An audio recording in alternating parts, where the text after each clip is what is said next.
What's the dumbest mistake you've seen an incompetent coworker make?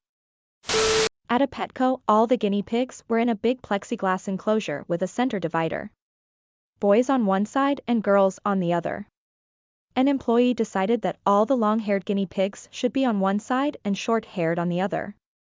It took forever to sort them out and all the females were pregnant.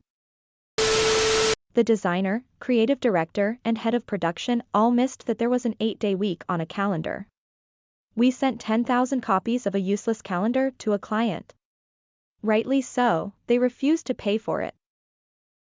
Tried to cool down hot oil, in a chute, all ready to be emptied, with a nice big bucket of water. I heard, Thomas and O, only to turn around and see a geyser of hot oil shooting towards the ceiling before it hit and splashed down around him. Nobody was hurt some fucking how, edit, because it has come up, the chute that the oil was in was on wheels and had a wooden handle. It absolutely didn't need to be cooled. One of my first office jobs had a really old system for recording notes on customer accounts, such that it would stamp whoever last edited the account record as being the last person who contacted the customer for the purpose of reporting.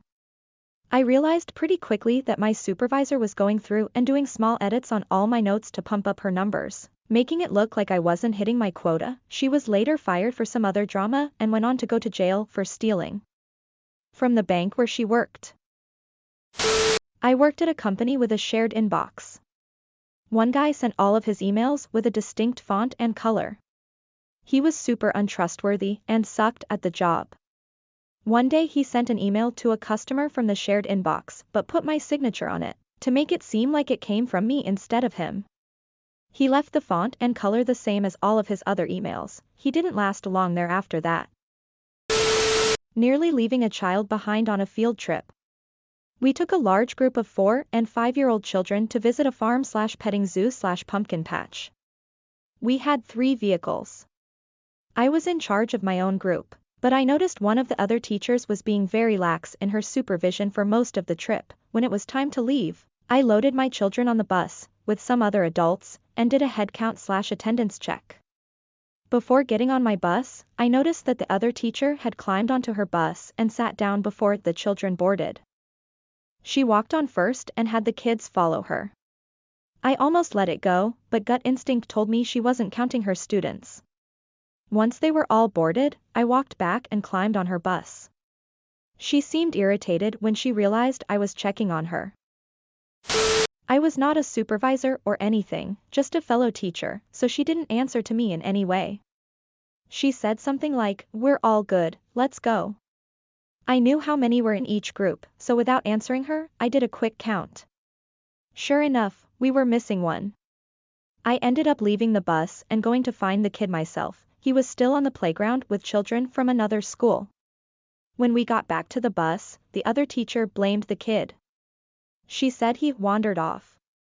Really, she is the one who gathered the group and left the play area, meaning she is the one who wandered off. She was pissed when I went to the administration about the incident.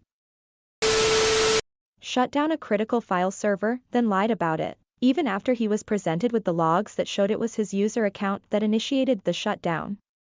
It's not so much the mistake that he made, but it was when he lied about making the mistake. That was a rookie move.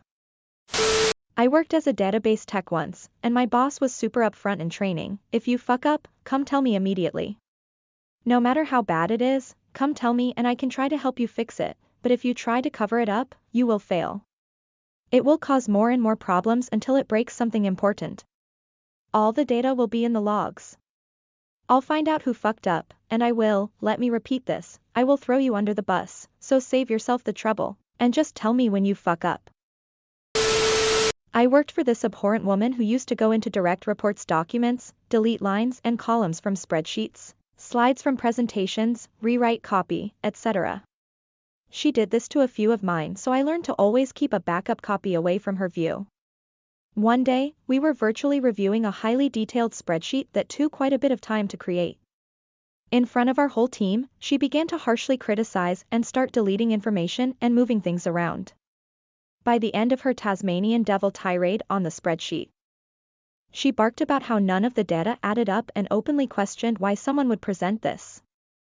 I explained that the data had been tallied correctly at the start of the meeting, but due to columns and lines being deleted, it no longer did. She defensively questioned, "Well, who did this?" And I said, "We can easily check if we look at the document history, see here." With a few clicks shows history of list of changes, all with her name on each in the last 20 minutes. I clicked on the document as it stood when it was initially presented to its original state and correct tally. I was one of the very few who stood up to her. Team 1, Abhorrent Boss 0.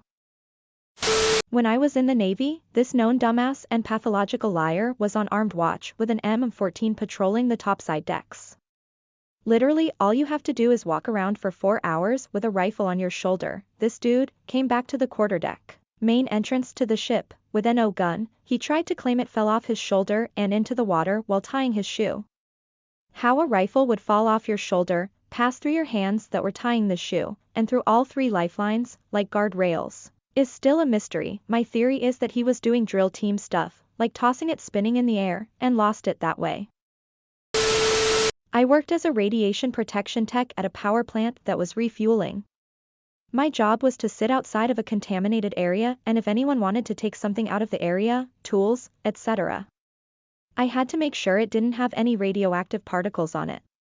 To do this, you wipe the tool with something like a tissue and then hold the tissue up to a machine called a frisker. If the needle on the frisker goes above a threshold, then the tool has to be cleaned or left in the area.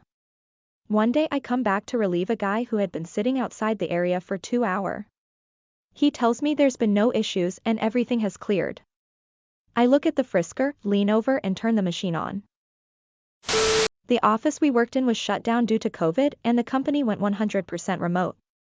A new senior engineer was hired to work directly with our product team and also manage a team of developers.